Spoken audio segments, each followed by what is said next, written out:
Worth a game, sports edition. This is something we never done. We never in the history of $1 million worth of game done this, but this is something very special. Yes, it is. Gil got a DM, and how did that go, Gil? I got a DM, right? It said 7 dots something. You know, I tapped. Worth a game. Come play with the best. How do you feel, Mom, knowing that your son is going into the hands of Coach Brown, who's a coach, a father, mentor? Like, how do you feel about that? Well, first, he has been in each position. He has been the son, he's been the athlete, he's been the coach, father. So I feel relieved. I feel more like it's home. And let me just say, yeah, we coming, but the birds, well, they still humming. YouTube family, we got some primetime news and some Colorado Boulder problems. Deion Sanders sensationally reversed his decision to keep 5-star recruit Cormani McClain on the bench after ripping into the defensive back. Even amid their slide in form, meaning losing all those games 4 in a row, Sanders' Colorado Buffaloes has been one of the great many stories of the college football season. They started the year with 3 consecutive wins before they were blown out by Oregon, and Colorado has experienced a roller coaster from there since then. They now sit at 4-6 after losing those 4 in a row. The basically top-ranked defensive back in the recruiting class of 2023, McClain sensationally decided to spurn the Miami Hurricanes by committing to Sanders and the Buffaloes. However, opportunities have not come often for the 19-year-old, and he was blasted by Sanders for his poor approach to the game. We got some play. He had some decisions to make, and so you could have won anywhere. Anywhere you choose to go. Starting next year, 2023, this semester coming up, who will you be playing for? I'll be going to Colorado. Huh? Who? You going to University of Colorado? Oh, not the Buffs. Oh, he's going to the Buffs. Oh, you see what's going on? Coach Brown, you did it 2 years in a row. 2 years, Coach Brown. The Buffs. We got some. Now, many people, not just naysayers, even people like me who follows primetime and follow Colorado, we all feel that Cormani is leaving the program. There's no way he's coming back after doing that big recruitment and doing all the aspects of it. Now, before I get into explaining why he's leaving and not coming back for the 2024 season, his recruitment was not the only biggest one that they've had. Everybody soon to forget, Travis Hunter one was a spectacular one as well, because not only did he commit to play for primetime at Jackson State, but it was historic because of the position and where he would go to. That being said, I got 3 Jackson. Everybody know I'm committed to Florida State, but this will look real good too, but that ain't my choice. No.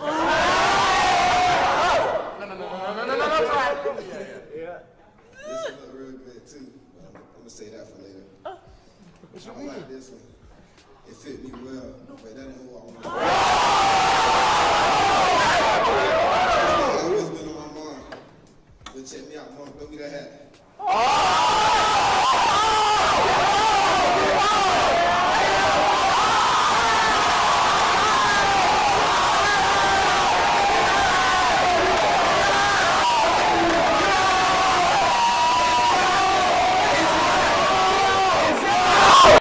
And not only was Sanders able to recruit and get Cormani and Travis Hunter at the same time, Travis Hunter also committed to where Deion would leave, which would be in Boulder, and he did this famous recruitment video and asked people to get him to 100,000 subscribers overnight, and he would let them know and inform them where then would he commit, and that would come no other than Boulder, Colorado. I did what I said I was gonna do. So I'm signing right now. And your boy is officially committed. Your boy officially Buffalo. Yes, get back right there. Hey, y'all know Tony making that going on in the. But anyways, yeah, y'all know what time is going on. Y'all know what time it is, man. Hey, Prime time. Yeah, prime time, dime time. A deal. Now, after barely seeing the field during the first weeks of the season, Sanders was asked why Cormani was being left out the cold. He publicly outlined where the defensive back was going wrong, and he went in full detail with this. Primetime said, "Want to play this game, desire to play this game, desire to be the best in the game at practice, in the film room, and on your own free time. You do know I check film time from each player upon the week so I can see who's preparing. That's not just about Cormani. So if I don't see that, you would be a fool to put somebody out there who's not prepared. Won't do it." Now, Coach Prime is already in a situation where he replaced his offensive coordinator, you know what I'm saying, already in a bad situation, and replaced him with Pat Schumer. Now, when you look at the situation, they also lost Winston Watkins, the cousin of Jalen and Sammy Watkins, who has lineage of star potential receiver in his blood. This receiver is the #1 player in Florida right now, and he decommitted from Coach Prime and the team right after he's seen a lot of these situations going on. He doesn't believe Coach Prime will still be here by the year of 2025. He claimed that's the reason he kept his options open by decommitting, so other teams can speak and talk to him. He can have more options available at any given notice. Now, I understand what Prime means when he says study and prepare. Sanders said be on time for meetings, show up to the darn meetings, understand the scheme, understand what we are doing as a scheme. But Prime has to be careful with this. When Cormani got to you and went to your organization, he was entrusted into you and believed this was all about family. It was a family key decision, he told us.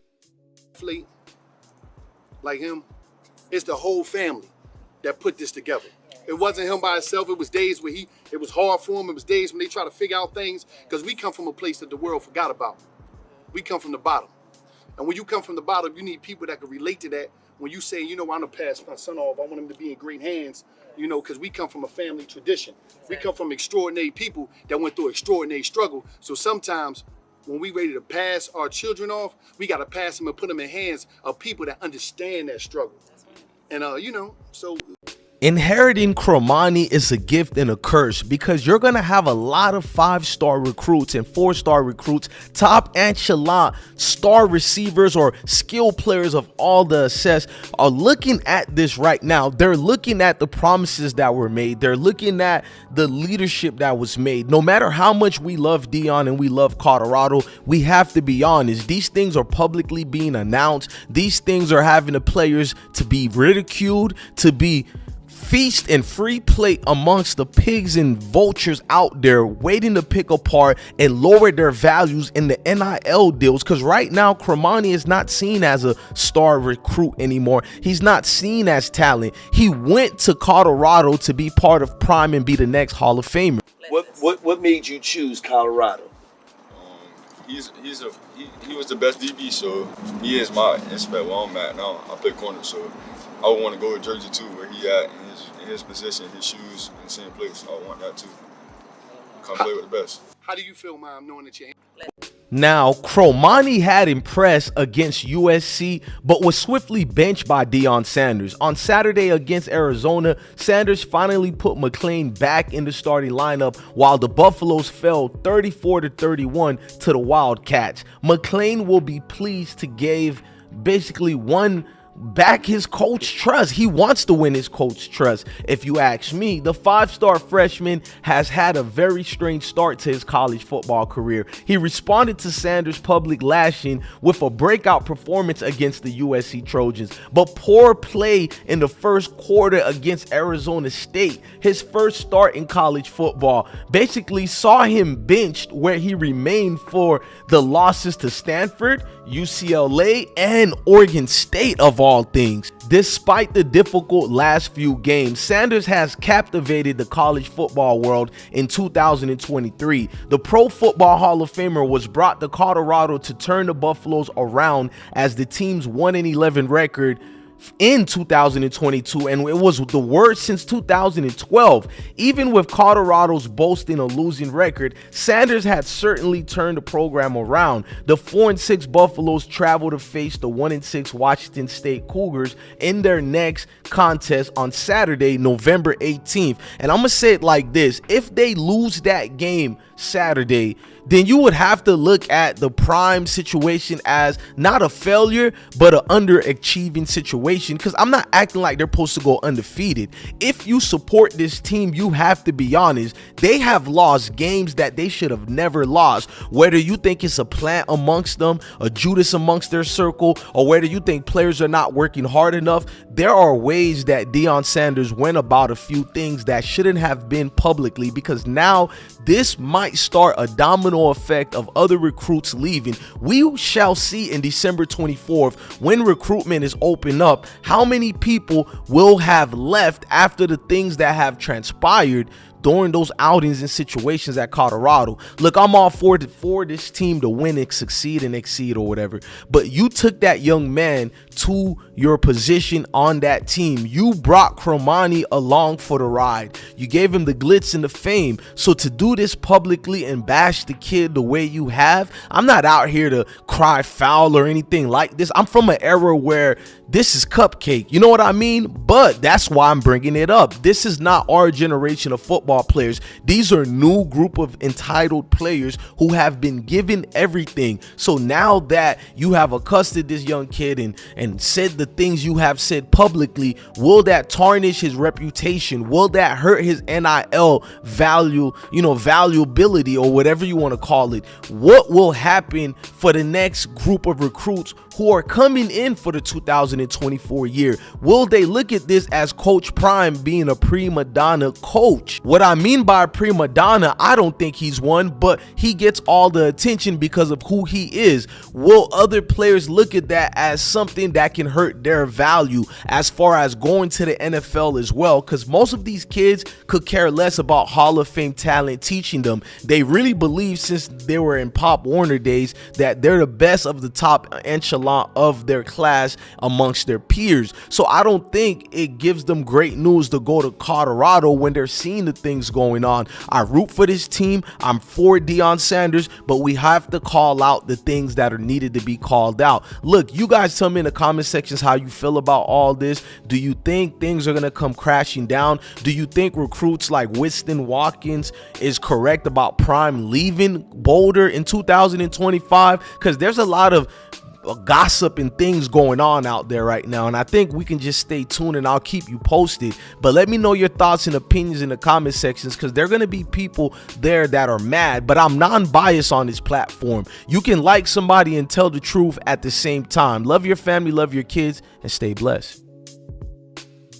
Oh yeah, one more thing. It does matter whether you're biased or not. There's a lot of YouTubers and content creators and media people out there who don't like Deion Sanders and Colorado Buffaloes, and they're unfair and biased. But at the same time, there are also supporters of Colorado who are content creators and media personalities and journalists and celebrity personalities who are very biased for Deion and Colorado Buffaloes, meaning that they refuse to be honest about things that need to be critiqued. Therefore, when guys like me, who have always been a proponent of Deion Sanders and the young team that he coaches, but soon as we speak not even against them, we speak on some of the things that needs to be spoken about, we're criticized and we're vilified. Listen guys, to support somebody is to be able to tell the truth about their situation. We all can't go around being yes men, and what's going on in Boulder right now, it's very alarming. And if you don't think so, then you are part of the problem. I want to see prosperity amongst Boulder and Deion Sanders and those young men. So I will continue to tell the truth. As much as I champion Coach Prime Time, I will be there to negate the facts and tell the truth when it comes to these formal criticism that we're doing right now, because 90% of this video was me vindicating and giving praise and homage, but the 10% is telling the truth, and that's what makes you a real journalist out here.